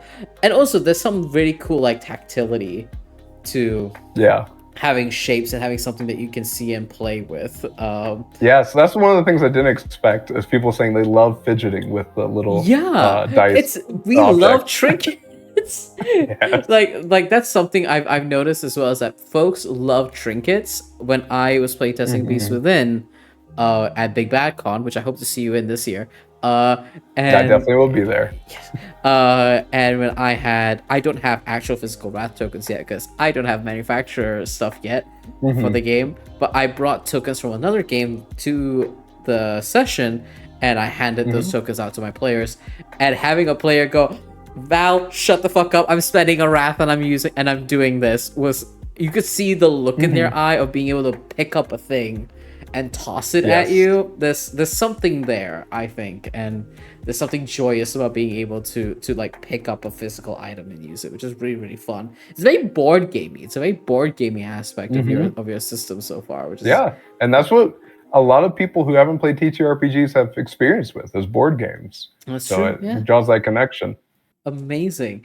And so knowing now the structure of the action economy, let's talk about the actions that you can take within the action economy. So you have several. There's several types of actions you can take. There's swift actions, mighty actions, movement reactions, and special actions. And I wanted to kind of like ask you about how you came up with all those different actions in trying to, and your goal in trying to streamline this to folks of a like lower experience level. 100%. I can only give credit to my girlfriend for coming up with the first two actions difference, because she all the time when I was trying to play D&D for the first time and be the DM for her and my sister, I would initially try to explain something, and she was like, "Oh, it's like this," and I was like, "No, that's a better idea, but sadly I'm going to break the news to you. That's not how it works." Wow. So basically, it's like she thought bonus actions and actions were like light attacks and heavy attacks. And I was like, that would make a lot of sense. But no, it's not, sadly. No, that's not how it works. Bonus actions are like the sad mode of actions when you don't have your action anymore. It's like, I can't do my action. All right, I guess, what do I have as bonus actions? And sometimes it's a little shocking what classifies as a bonus action and what does classify as an action. Because sometimes I look at a cantrip and I go, "This is an action. This is a whole action. Are you sure? Are you sure about that?" I believe light cantrip is an action.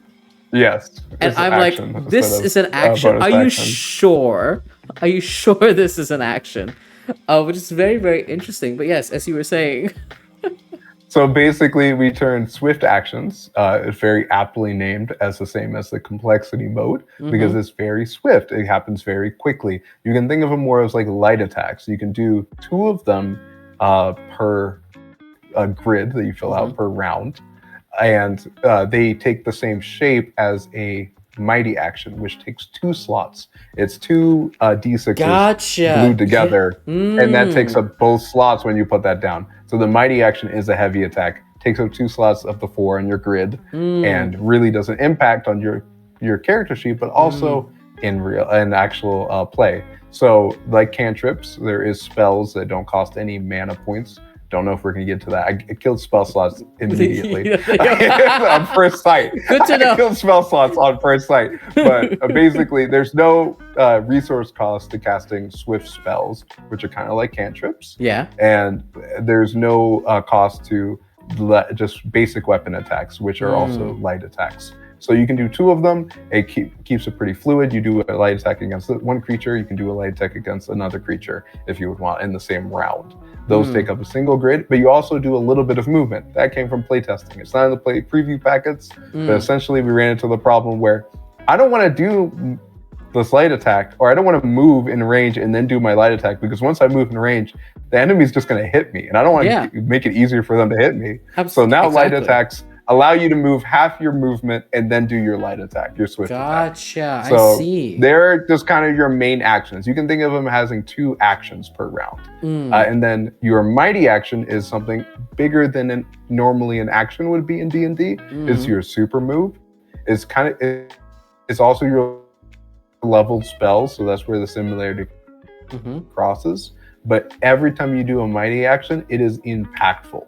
It is clear why this is a mighty action, because it doesn't do the simple basic damage or simple basic effects. It changes how the combat is being played right now. It might be area denial. You might do a massive amount of damage to the boss, or you might sweep around away 4 minions across the battlefield, changing the dynamics of the movement. So the mighty actions are always impactful, and the swift actions are more of like keeping the pace, keeping the things engaging. The movement is just movement, and it also shares the same color as reactions. So you can use all your movement per round, or you can save them for more reactions. So move once and save the rest of your movement for a reaction, because it's usually not the case with D&D. You don't really incentivize to use all your movement in D&D. It's like, oh, you didn't use it? Cool. There's no benefit to not using it. Use all your movement or not.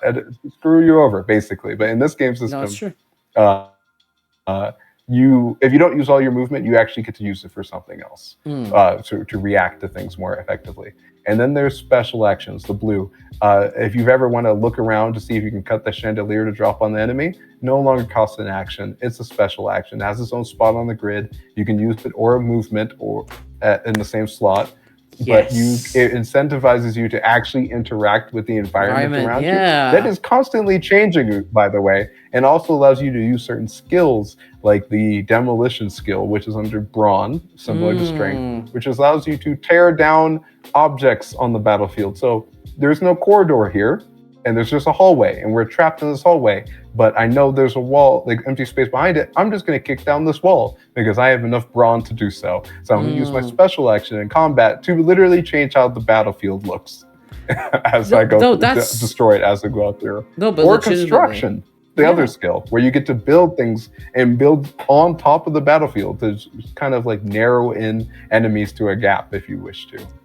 But that's legitimately so cool, because like that's one of my like frustrations in combat, and sometimes in D&D, because I could have a really, really fun idea of how I want to like specifically corner a target, or kind of like corral them in some sort of way, so that someone else can really kind of like drop a chandelier on them, or like hit them with a big hammer so that they fall into lava, something like that, right?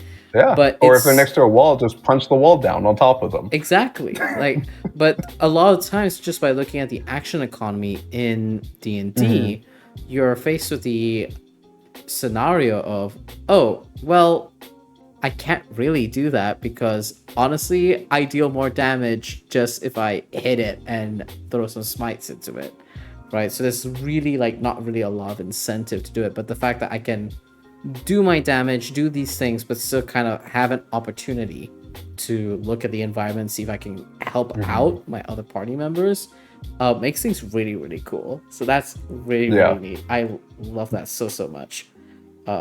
Amazing. I looked at the action economy and I read it and I was just like, this is so interesting. This is an interesting choice that you have made. Yeah. It's very, very cool. And I wanted to chat with you about how you wanted to unify martial classes and spellcaster classes. You mentioned towards the end of the preview packet about how there's typically always a gap between martial classes and spellcasters. I remember when I read that, I immediately had a flashback moment to when my players decided to have a in-game spar between a martial and a spellcaster, and I sat there and I went, I know how this is going to go. I don't even need to do anything about it. But I wanted to hear your perspective of kind of like the distinction of martial and spellcasters and how we're able to kind of like unify them and make things more balanced, more accessible in the gaming space.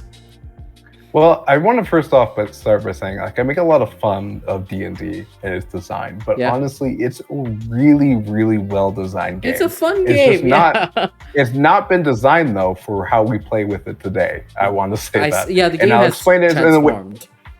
With martial and spellcasters, this would make a lot of sense. So with D&D's design from the beginning, from way back from first edition, second edition, and all of that, it was designed as a dungeon delving game, not an open world exploration game. A lot of the rules, if you break them down, the mechanics, they were designed for a different environment than they are today. So when it comes to spellcasters and the way the XP increases worked in previous editions, the spellcasters usually level up slower than the martial characters because they could kill the monsters with consistent damage. So usually in a game, you would have like a 7th level or 6th level a martial character in the same party with a 4th level wizard because the wizard's not killing as fast and is slowly leveling up. And then usually doesn't get to max level until way after the martial gets there. So that's how it was balanced. But now with XP leveling being a little too complicated and milestone leveling being more story driven, everyone levels up at the same time, completely throwing off the original design of D&D. So now we have martials being way overpowered at the same level as spellcasters being way more overpowered than martials at the higher levels because they were never meant to be the same level at the same time design-wise. The martials supposed to get there originally way faster with dungeon delving, and since they were hardier, they died less often early on in dungeons. So you kept your martial characters for longer.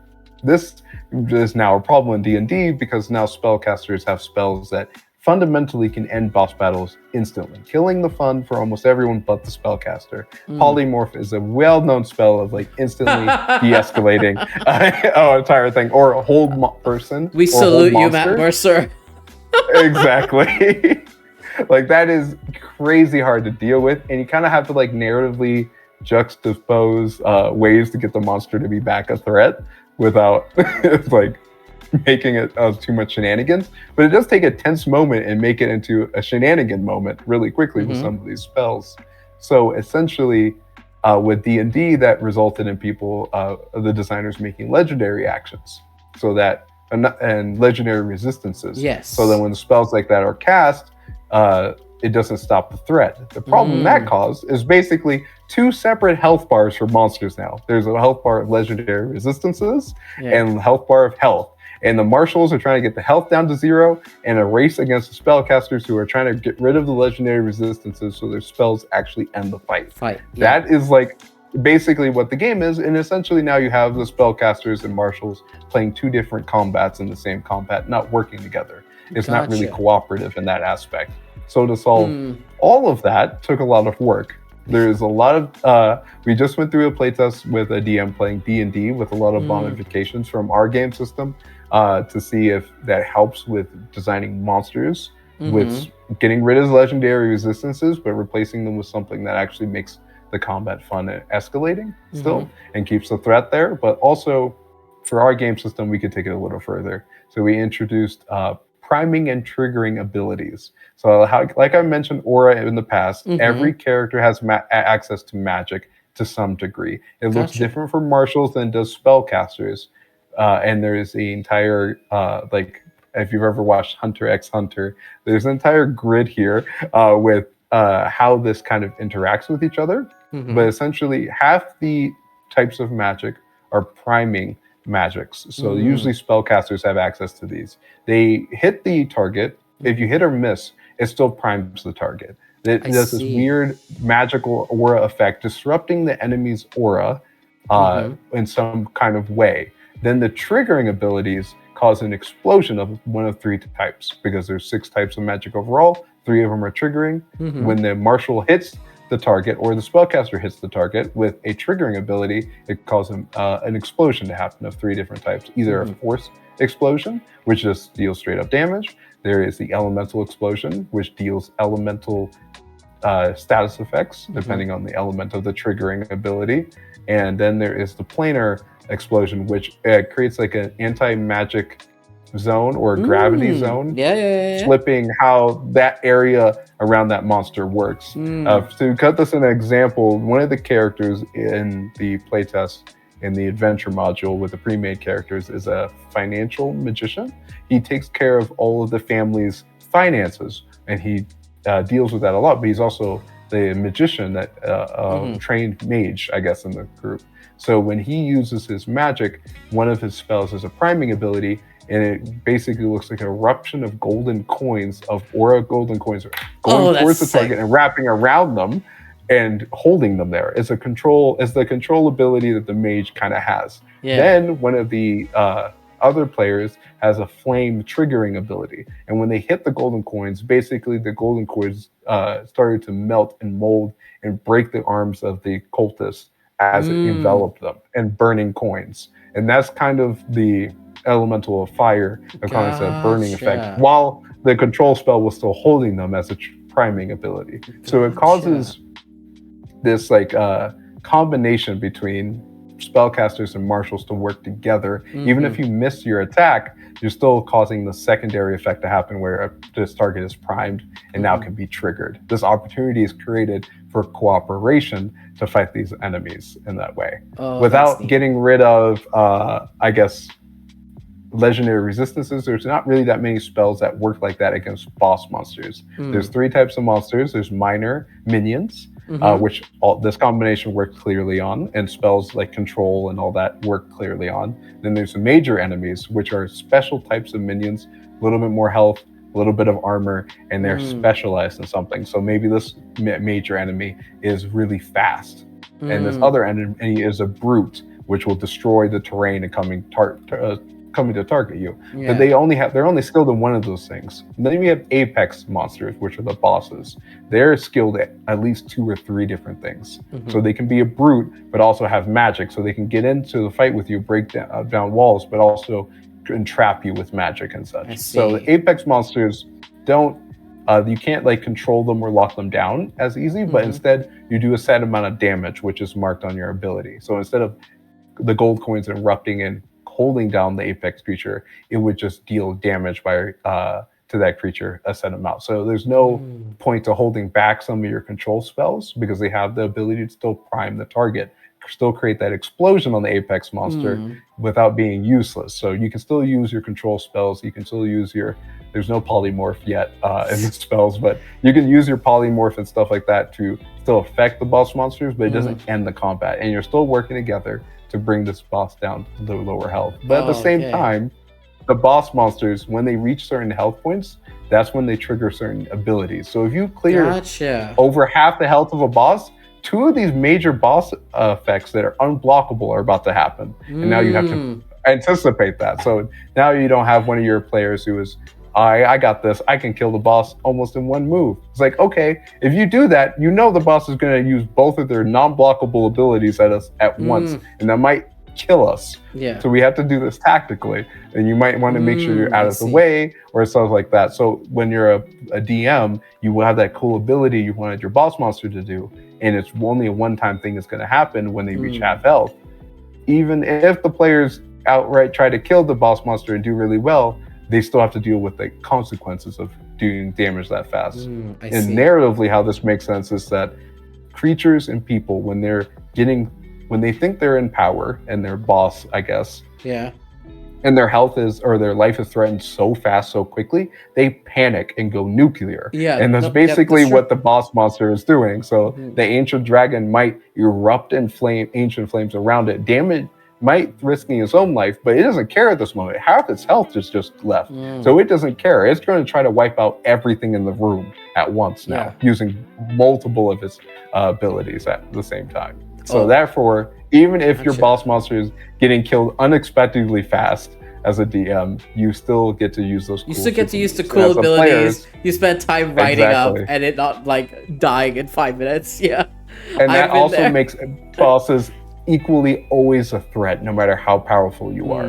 Bosses can always be a threat because when you corner an animal, doesn't matter how dangerous it is. Deer can kill you, a human being, if you corner them. So no matter how non-threatening you might think that boss monster is, you might not be able to handle overwhelming consequences of knocking too much of the health down fast before you learn how they're working. So you kind of have to play tactically. Oh, that's really fun. No, I really like that because like, and striking that balance of like tactics, but also being able to ensure that each party can get some level of kind of like gameplay satisfaction, right? Because that's one of the things you look for when you're game designing, that maybe isn't talked about as much, but like finding moments of like player satisfaction. This can be as small as like in League of Legends when you last hit a minion and you get the ding, oh, gold, right? It's the reason why idle games are particularly like they hold your attention. It's that kind of like hit of serotonin of being able of like, yes, I've done the thing, and I can see through the system.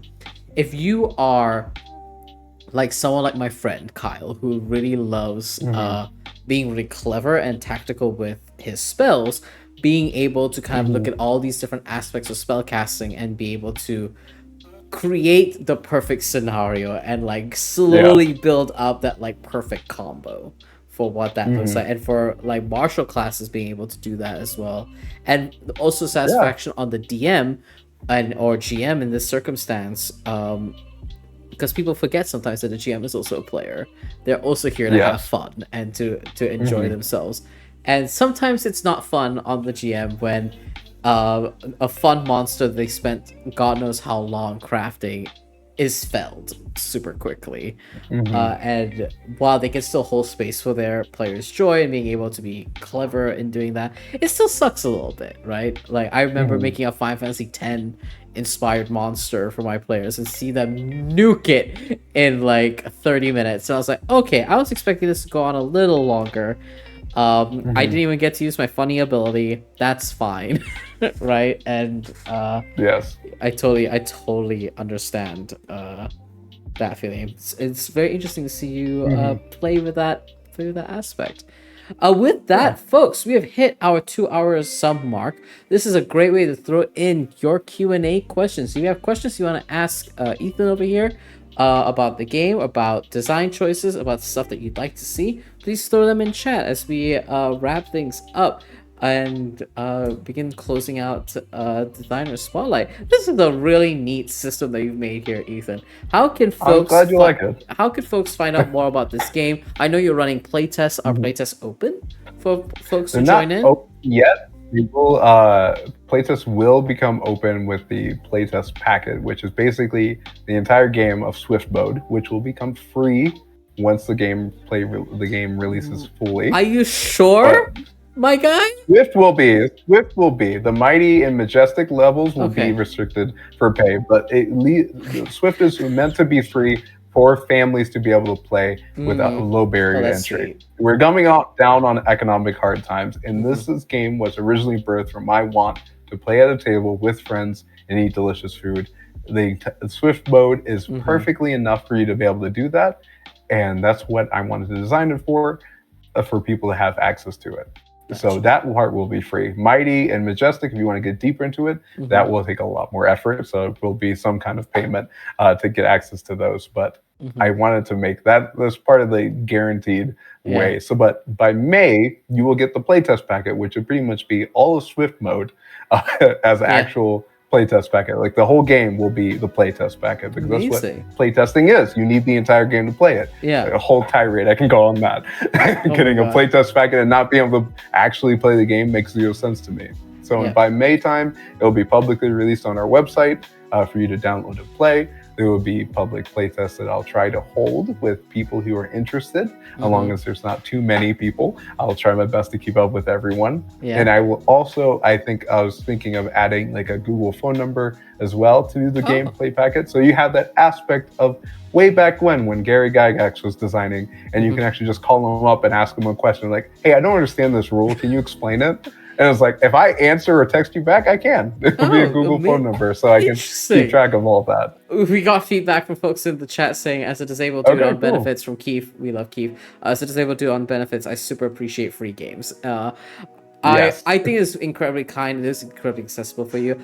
I just know how much work you've put into this, and I'm like, 100% no. Yeah, I'm slightly surprised, but I'm glad to know that you will be compensated for your labor in the later editions of the game when you develop those aspects, because you clearly put so much love and thought into these games. And I saw that you did have on your website a call for contributors. Is that open currently, or is that something that we're working on right now?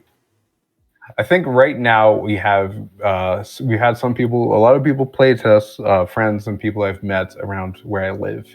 I've had people have reached out to for advice on like what they think about some of the things, how to actually gain more people. But I'm still editing all the things by myself. I can't draw for the life of me. I'm trying to learn. Does that sound like a call for artists? It's a call for artists, 100%. Artists in the chat. Layout designers. Everyone who wants to be part of it, you can be. There's plenty of things to do. As you can see, there's an endless pit here of content that's coming out. There's, like I was saying during like the break, actually, there's I think 801 pages of unedited content that 100% not all of us is making. Every time I hear that number, 100% not. Every time I hear the number 881, I go, oh. Wow. So we definitely need editors. I'm not going to put it all on people, but also look forward to, I've been told to create a smaller game within the Mythical Worlds ecosystem while this is all going on. So there's this new game that's going to come out around the summertime called Forgotten Flame. It essentially follows as a mini game inside of the game world. It functions as a board game where the gameplay takes place in a house, and around the border of the house is like the secret walls or pocket dimensions of the house where neat. These little flame creatures live called Nis. It's a German mythological creature that basically explains the experience of when you know that the item that you're thinking about in the back of your head is like, where did I put that? And you look for it for hours and you can't find it anywhere. And then you eventually find it in a random place. Basically, this little mythical creature called the Nis lives in pocket dimensions of your house in corners and takes stuff that it doesn't think you're thinking about anymore. And then when you think about it a lot, it panics and drops it at a random part of your house for you to find again in a random corner. So under some stuff if it wants. That is that is kind of the gameplay you're playing, but it's caught in Forgotten Flames because these Nis are taking these items and burning them to sell in the fantastical mythical marketplace. So you're actively playing a family or group of Nis, trying to steal items from this house without the people in the house knowing. So it's kind of this fun. Like competitive or cooperative. There's I can't decide if you make it competitive or cooperative. But you're trying to steal these items. Why not both? Exactly. Two different game modes. And you play the game, try to steal the items, not get caught, and burn them so you can sell the flames in the marketplace because you sell straight up fire in the marketplace. You could literally have like items. family mode and rival mode, where like you're either a group of rivals or a group or a family that's trying to make ends meet. Exactly. That's really cool. So these creatures exist in the setting of Fates of Axion as actual quest, where you're trying to hunt down a Nis through different pocket dimensions of houses, as it stole a very important magic item that's very old and didn't know, and you can't burn it at all. So you're hunting down this Nis through pocket dimensions of a house for a quest in the Fates of Axion. But it's actually now a mini game that'll probably come out during the summertime. It'll be a very short board game that you can download and play with your friends and stuff. It will be up for a charge, just to start to gather people that are layout designers, editors, and stuff. Kind of prove, as this is a first big ambitious project, kind of prove that this can actually be done, and I'm not going to just abandon everyone once it gets to a certain development chaos. I'm here. So you can look forward to both of those. I'm shaking your hand as sole designer, sole writer, and everything of the Beast Within. My game is not 881 pages long, but I empathize. I hope it's not going to be. No. I really. There's so much. There is like 2 other power systems that will be released like 6 to 8 years from now that I've already developed. To expand on the classes and options that are already there. That's in the 881 pages. There's 3 different game systems. I already talked about Fates of Axion, but there's Grim Fate, which is the NPCs, thrilling survival version. The Dark Souls there's Mythical of this game. Beasts. The Dark Souls in the same world somehow. And then there's Mythical Beasts, which is an ecological explorative collection, a creature collector TTRPG that lives in the same world. So there's all that's in the 881 pages at the same time. So that's why it's such a high page count. There's so much years and decades of games to be created from this Mythical Worlds game system. And if you want to create your own game system, all of these rule options will be in Mythical Worlds game engine for you to develop your own or homebrew from, or do whatever you want. If you're just a lover of game design, this will explain everything from creating elemental levels and why that's important, to the problems with weapons like a sniper in games, where that becomes difficult for FPS games, and how that translates to TTRPGs. All of that stuff is in Mythical Worlds game engine. But if you don't care about any of that, read the Fates of Axion game setting. And it's a lot of lower stuff and all that. But come May, you'll all access the Swift mode in a short adventure into our Project Kassir adventure, and then in the summertime you have Forgotten Flames, and then I don't know past that. We'll see what happens. We'll see what happens, and I am so excited to talk more about this game. As soon as May comes around, I am for sure gonna have it on TTRPG Learning Spaces so we can chat more about that game. Sweet. It'd be so exciting. And with that, there doesn't seem to be any questions in chat, and that's a-okay. Thank you all so much for joining us. Before we wrap things up, Ethan, why don't you go ahead and tell us who you are again, where folks can find you, and any cool upcoming things you want them to keep their eyes out for. Okay, well, I am Ethan Astorora, or the Lunar Rest, whatever you prefer. You can find me at the Lunar Rest on all social media platforms that I know of.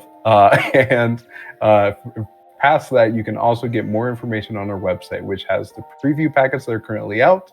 I will be creating more YouTube videos this year, coming I guess in the next couple of weeks. The playtest packet for Swift mode is coming out in like May, because there's this rule. I had to do this all in 1 year. That was the whole goal. And that's how we're fulfilling that. And then by the summertime, check out Forgotten Flames to play with your friends or your family as a nice summertime burning of objects that everyone forgotten about. And it's still such a cool game premise every time you tell me. Oh my goodness. Thank you all so much for being here. Big round of applause for our incredible designer here. Thank you all for showing up and checking out Designer Spotlight. I'm Valiant Doran. As you all know, I use he and his pronouns. You can find me all on the internet at Valiant Doran, or also SpiritBear. Please enjoy that lovely treasure I just set you on. And as I've mentioned, we just had Designer Spotlight. If you are a designer and you want to be spotlit, or if you're an artist or AP performer, producer, GM, Whatever that is, I want to talk to you. So go ahead and sign up on Designer Spotlight. I want to talk to you and learn more about you and your work and showcase you. Designer Spotlight, as I've announced a while back, we are about to go through a rebrand to encompass all of the different folks that we want to chat with and showcase their incredible work in the TTRPG space. In terms of other things, you can keep an eye out for me within this week. As usual, Transplanar RPG is returning on Saturday, 8 p.m. Eastern on twitch.tv/TransplanarRPG, where I play the twin brother of the Chosen One, our misbeloved fiery Meow Meow Sayer. I hope you enjoy him very, very much. And as we wrap things up, you are probably wondering, I wonder when the next Designer Spotlight is. Well, you don't have to worry about that anymore.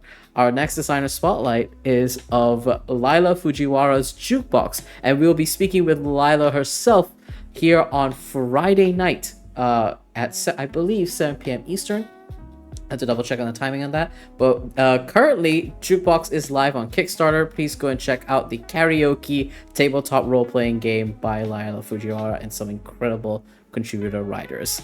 And with that, everybody, thank you all so much for being here. Oh wait, I should promote my own game. Hi, sorry, I forgot that I have my own game. I'm releasing my first TTRPG. It's called The Beast Within. It's a narrative first action RPG reminiscent of 80s and 90s grunge fighting games featuring werebeasts.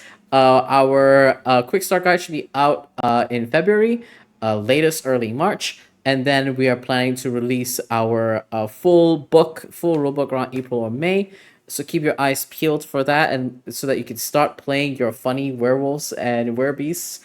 And I'm very, very excited to showcase all of that to you all. Playtests are still open, so consider signing up for the playtests. If you're part of my Discord, you will have priority. We're about to start our mini campaign playtesting, where we get to test advancement and some more fun combat. And with that, thank you all so much, everyone, for hanging out with us. And before you touch that dial, we're gonna go raid somebody cool, no doubt. Let's see who is around for the raid. I see Stella Luna is running Dungeons and Dragons. Let's go and raid Stella Luna and show them some love. Thank you all so much for being here. And with that, we will now take our leave. Take care, everybody. Good evening. Bye.